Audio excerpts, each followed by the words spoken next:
I am Emily, aged 35, and for the past decade, I've devoted my life to homemaking. My partner in this journey was Michael, a doctor. Despite our lack of children, we found contentment in our shared existence. However, the tranquility was shattered one day when Michael arrived home late, delivering a proclamation that would mark the end of our 10-year marriage. "It's over for us, Emily," he declared. Bewildered, I questioned him about the sudden revelation. Michael, habitually returning late, dropped a bombshell. He had decided to marry his mistress, and divorce was imminent. Shocked, I exclaimed, "Marry your mistress? What are you talking about?" Michael asserted his decision, emphasizing that our union lacked the foundation of love. Our marriage was orchestrated by his parents, who deemed me a suitable match. We tied the knot hastily, knowing little about each other beyond sharing a common last name. People might call it fate that we shared the same surname, and in the whirlwind of surrounding marriages, I succumbed to the notion marrying him. Our union, though not built on love, endured for a decade. Little did I anticipate that Michael would abruptly opt for a divorce. I confronted him about the betrayal, demanding to know when he started betraying me. Michael insisted it wasn't betrayal, revealing that he met his mistress, a nurse in our hospital, a year ago. Enthralled by her charm and caring nature, he was drawn to her. The revelation left me incredulous. Despite our marriage's lack of love, I never imagined Michael's callous desire to marry another woman. He demeaned our shared history, expressing disdain for my role as a homemaker. His words cut deep, stating that he found me boring and that living with me for 10 years was hell. I agreed to the divorce, shocked at his callousness. We discussed the legalities later, but Michael dropped another bombshell. He never submitted our marriage registration. We were not legally married. We were merely cohabitants. His elaborate scheme, formed during our initial agreement, ensured that he maintained control over all official matters. As the reality sank in, I realized that the life I thought I had built was nothing more than an illusion. Michael had strategically kept our marriage unregistered to secure financial control. The 10 years we spent together seemed like a cruel joke, orchestrated by someone I thought I knew. "I was meant to be with you, and you should have rejected the marriage proposal from the beginning." But I couldn't. My parents are stubborn and wouldn't listen. If I had refused, I wondered what would have happened. Besides, I needed a housekeeper. As a busy doctor, I couldn't handle household chores. So I decided to marry you for practical reasons, as a housekeeper. It was a mutually beneficial arrangement. You had a good place to live and meals without the burden of work. It seemed like a fair deal, especially since you appeared eager to get married, perhaps influenced by societal expectations. This 10-year relationship was a win-win situation for both of us, or so I thought. But it ends today. You should appreciate the good times we had, but now you have to live on your own without depending on others. And one more thing, don't inform my parents about our situation. If you do anything unnecessary, you know what will happen to your father. He has a contract with the hospital where he works, thanks to our marriage. I'm implying that I could sever that connection as a threat. In other words, I'm warning you not to take any actions I would find undesirable. He laughed, claiming it was my fault for being deceived, leaving me with nothing. However, unbeknownst to him, the one who would be left with nothing was him. I couldn't help but burst into laughter. "What's so funny all of a sudden?" he asked, puzzled. "I can't believe you became a doctor with that kind of knowledge," I retorted. Confused, he questioned, "What do you mean?" I had known about his mistress and the fact that he didn't submit our marriage registration all along. In fact, I had suspected his infidelity for the past 6 months, but lacked evidence to confront him. I had hired a private investigator to look into his affair. The investigator revealed 2 crucial pieces of information. First, there was evidence of my husband entering a hotel with a nurse from his workplace. Second, based on their conversations, there was a possibility that we were not legally married. "What does that mean?" I asked in disbelief. He explained, "I overheard your husband, and his mistress at a cafe. They mentioned not needing to worry about alimony or property division because they never submitted a marriage registration. I couldn't believe it. We had been living as a married couple for 10 years, and the revelation that we might not be legally married was shocking. It explained why he never allowed me to handle any official procedures. This is too much. Am I just supposed to accept this? If we were never married from the start, there's nothing. I trailed off, grappling with the reality of our situation. I can do more than you think, I asserted. Confused, my friend asked. What do you mean? I suggested, let's make him pay for deceiving you for 10 years. First, we need to prepare without him noticing. So, I initiated preparations with the investigator to hold my husband accountable. He had arrogantly claimed, "So what if you knew we were never married from the start? I don't need to take any responsibility." Mocking my supposed pitiful ignorance, he believed he was in the clear. However, I turned the tables on him. "You said I was pitiful for not knowing anything, but it seems you were the one who was pitiful," I retorted. I revealed a legal loophole. Our relationship, though never formally married, was considered a common law relationship on paper. I explained, in a common law relationship, you can actually claim alimony and divide property. Confused, he questioned, "What are these conditions?" I clarified. First, both parties must have the intention to marry. The second is living as if married, including sharing household life for over 3 years. We meet these criteria. I continued, even if you can claim alimony and property division, you're just an unemployed woman, planning to rely on your parents after being kicked out. With a smirk, I assured him, "Didn't I say I was preparing? I've already found a job starting next month, and I've got my eye on a new place." Defeated, he stammered. "But even if you can claim alimony and property division, do you not care what happens to your father if they want to break the contract?" Unfazed, I replied, "Let's see if they'll break a contract just because the doctor's wife of 10 years was a lie. Try saying that to my father and see if we won't be affected." As I took out my phone to inform my parents of the impending end to our relationship, he panicked. "You're not calling your parents, are you?" I calmly stated, "That's exactly what I'm doing. Our parents think we're still married. It's only natural to inform them if this relationship is ending." Surprisingly, he began to apologize to me, realizing the tables had turned. "Please, let me talk to them. Don't call," he pleaded urgently. I raised an eyebrow, frustrated. "Why? You know how strict my parents are. If they find out about this, I'm done." I retorted, "What does that have to do with me? Are you asking me not to tell the truth because your parents are strict? Are you kidding? You could have refused the marriage from the start if you didn't intend to marry.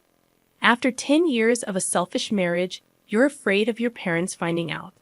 I can't accept such a convenient story. But I can't accept your story either.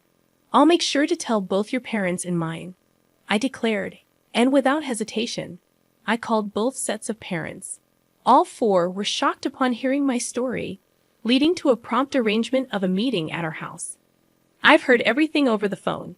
Is it true that you pretended to be married for 10 years without submitting a marriage registration? Speak up, you foolish son," his father scolded. His response was a sheepish admission, "It's true. I didn't submit it." His mother intervened. "Why would you do such a thing? Didn't you think about how Emily would feel?" I had no choice, he defended himself. "No choice, you say? How can you even say that? It's actually your fault, Dad and Mom. I didn't want to get married yet. You started looking for a bride on your own, saying it was time I got married. You arranged meetings and tried to force a marriage on me. You're the one who agreed to the marriage, aren't you?" I had to agree. If I had refused, you would have made a fuss about it. "So, I decided to get married," he explained, pointing the blame back at his parents. His father questioned, "If you were resolved to marry, why didn't you submit the marriage registration?" He cited an internet story. I read about a man in the same situation. He didn't want to marry but had to because of his parents. He lived a married life without submitting the registration and revealed the truth when he found someone he truly loved. That's appalling. What happened to that guy in the end? I asked. He's now married to the person he loves and has a real marriage. So, I too will marry my girlfriend and have a real marriage, he declared confidently. Then my parents spoke up. A real marriage, huh? Sure, you might not have had a love marriage, but do you remember what you said at the wedding? We will never forget to care for each other and build a home full of smiles. What did those words mean to you? What were we shown? We sent our daughter to you hoping for her happiness, but you deceived her for 10 years without submitting a marriage registration. Did you build a home full of smiles? Now you're leaving her for another woman. Can someone who acts without a shred of care, even if they change partners, truly have a real marriage? He stammered, attempting to respond, but my father cut him off. I was happy you married our daughter, not just because you were a doctor. I thought she could build a happy home with someone as sincere as you, but it seems we were mistaken and deceived. And you threatened our daughter. If she told us about this, you'd cut off the contract with our company. Seriously. If you're going to threaten our daughter, we'll cut off the contract ourselves. Be warned. We will tell the truth when asked. Why? If you do that, there will be rumors at the hospital, my father warned. His face paled at the unexpected turn of events, and he pleaded, please wait. This is getting out of hand. Let's just talk. But my father-in-law, furious, wasn't having it. Don't mess with us, he declared, grabbing my husband by the collar. We didn't raise you to be such a scoundrel. What were you thinking? Father, please stop. By not submitting the marriage registration, you might have thought you were doing yourself a favor, but because of your selfish actions, Emily was strung along for 10 years. I interjected, my voice firm. What were you thinking, causing such trouble to others? The living room fell silent as my father-in-law confronted my husband with these stern words. Faced with the weight of those accusations, my husband had nothing more to say. I spoke up, addressing my in-laws. Emily and your parents, I'm truly sorry for the trouble caused by this idiot. No, you parents shouldn't apologize. It's not your fault. However, it's partly our responsibility as parents for letting him act this way. For now, we'll take him home and make sure he doesn't continue his reckless behavior. We'll deal with the aftermath properly. We're very sorry for all this, my father-in-law admitted. With that, my husband was taken away by his parents, back to his childhood home. You've been through a lot. For now, you should come back home and rest. We'll think about what to do next later. You don't need to worry about anything right now, my parents assured me, expressing their concern. Thank you, but I won't go back home yet. I still have things I need to do. I declined their offer and chose to stay in my own home. What I had to do was prepare for the final settlement with my now ex-husband, gathering evidence for our common law relationship. I was getting ready to claim alimony and divide our assets. A few weeks later, a meeting with a lawyer was arranged. However, even if I agreed to alimony, my ex-husband couldn't accept the idea of dividing his property. Why should I divide my property? She's been a homemaker for 10 years, never working a day. All the furniture, clothes, food. I paid for everything. Now you're telling me to hand over the money I worked hard for? The furniture I bought? He ranted, unable to accept that his money would be shared with me. The lawyer explained, yes, that's correct. The money you earned and the furniture are subject to property division. Why does it have to be like that? Who did the housework while you were working? Who cooked meals with the groceries you bought? He argued. That's irrelevant now. No, it's very relevant. A homemaker is entitled to property division because housework and childcare have economic value. Speaking as a human, not just a lawyer, do you think housework is something anyone can do? That it's just expected of a homemaker? The reason you could live freely is because of her support. Don't get that wrong, the lawyer asserted. He was taken aback, and in frustration, he said, and this situation is a result of your actions, yet you have the audacity to be selfish. The lawyer responded, what do you say? Never mind. Anyway, she's entitled to half of the assets for property division. That's how it is. Regarding alimony, we intend to claim $100,000 from you, the lawyer continued. $100,000? Why so much for a relationship that wasn't even a marriage? He protested. It's precisely because you weren't married. Normally, alimony claims in common law relationships range from $10,000 to $40,000. However, in your case, you pretended to be married for 10 years and selfishly tried to kick her out when you found someone else. The amount is determined by the severity and duration of your actions. But still, you may think 10 years is just a short time, but it's longer than you realize. During that time, she devoted herself to you, believing you were a married couple. You have no right to complain after betraying her, the lawyer explained, presenting a strong case. Unable to counter this argument, he reluctantly agreed to my demands. I also sent a notice of claim for alimony to his mistress, thanks to the investigator who revealed her identity. As he had said, she was a nurse working at the same hospital. In a panic after being served with the alimony claim from me, she confronted him at the hospital with the notice I had sent. Wait a minute. This isn't what you told me. What do you want? I told you not to talk to me at the hospital. I got this from your wife. You said there wouldn't be any alimony because we weren't married. What's this all about? She questioned him. I later learned that their confrontation at the hospital had sparked quite a scene. Okay. Let's talk about this later, not here. There are too many people around. We'll both be in trouble if this turns into a rumor. He tried to defuse the situation. I don't care about that. I can't pay this kind of alimony. You said it was okay, so you should pay it for me. What? I won't pay a penny. You were the one who wanted this relationship. You said I was the only one for you, that you wanted to marry me. Hey, quiet down. Everyone can hear us. Just so you know, I'm not in the wrong here. If you want to make amends with your wife, do it yourself. Tell her I don't owe her a penny, that you'll take care of everything. Wait, hold on. This exchange led to the revelation of their affair to the entire hospital. It quickly became the talk of the place. Then, the final blow was my father's request to the hospital. I apologize, but we would like to terminate our contract at the end of next month. The hospital, aware of the rumors, asked my father, "Excuse me for asking, but is the reason for canceling the contract related to Dr. Michael's affair? It's already become a rumor." Yes, a nurse presumed to be involved caused quite a scene. I never imagined he had been pretending to be married for 10 years without submitting a marriage registration. I never expected it to turn out like this. You mean he never submitted the registration? Weren't you aware that he hadn't submitted the marriage registration? All we knew was that he, being married, had an affair.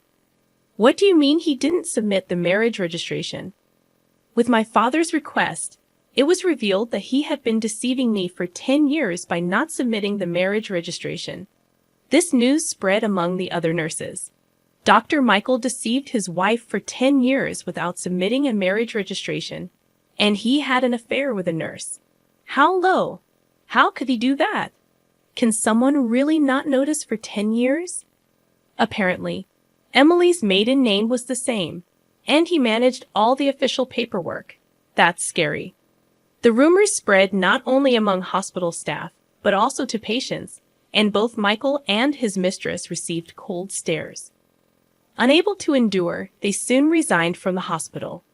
As my father told me, "Did you manage to get the alimony?" Yes, I received payments from both him and his mistress. She refused to pay until the end, claiming she was deceived. But the lawyer made it clear her argument wouldn't hold, and she reluctantly agreed to pay. That's good. What about you, Dad? Did the contract get canceled after all? No, that's off the table. He resigned, and since our company is trusted, the hospital asked us not to cancel the contract. We couldn't cancel it after they asked like that. That's a relief. Then I started a new life in a new place and was living happily. About a year and a half later, my ex-husband contacted me. Is it true you got remarried? I had married a man I met at work, and somehow he had found out. I wondered whose number this was, Going through the trouble of changing your number just to contact me. Just answer my question. Yes, I got married. You betrayed me. Betray. We were never legally married, so I didn't think it would matter to you, right? That's a different matter. Indeed, things are different now. We're completely separated, so my marriage has nothing to do with you. Is that why you contacted me? After I said this, he seemed at a loss for words. Then he taunted. Of course, you're still unmarried, since you probably haven't submitted a marriage registration again. You're that kind of woman. But things weren't as he imagined. Unfortunately for him, my husband isn't the kind of person to do such terrible things. He knows all about your story, so to ensure I wouldn't feel anxious, we went to the office together to submit the registration. Sadly for you, things aren't as you thought. I can somewhat understand your wish for me to be unhappy, considering your own misery. But sorry, we're happily married. I told him this and hung up the phone. What kind of life he leads now, I don't know. But unless he changes his selfish nature, it's unlikely he'll ever find happiness.